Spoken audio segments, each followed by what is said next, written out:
হরিদ্বার বা বানারসি নয়, গঙ্গার গিনেস বুকে নাম তুলে নেবে বাংলার গঙ্গা।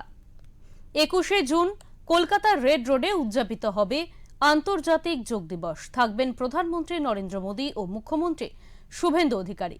সকালে পশ্চিমবঙ্গ দিবস হবে গঙ্গাবক্ষে যোগাভ্যাসের মেগা কার্নিভাল। তার আগে 20শে জুন সকালে পশ্চিমবঙ্গ দিবসে হবে গঙ্গাবক্ষে যোগাভ্যাসের মেগা কার্নিভাল। 500 নৌকোয় হবে যোগাভ্যাস। সেক্ষেত্রে তা গিনেস বুক অফ ওয়ার্ল্ড রেকর্ডে জায়গা করে নেবে বলে জানানো হয়েছে। নবান্ন সূত্রে এমনটাই জানা গিয়েছে। পশ্চিমবঙ্গ পর্যটন দফতর মারফত জানানো হয়েছে, millennium park, Belur, Dakshineswar, Babughat, Prinsep ঘাটে হবে এই যোগ কার্নিভাল। বিকেলে ড্রোন শো ও সাংস্কৃতিক অনুষ্ঠান হতে পারে সেখানে।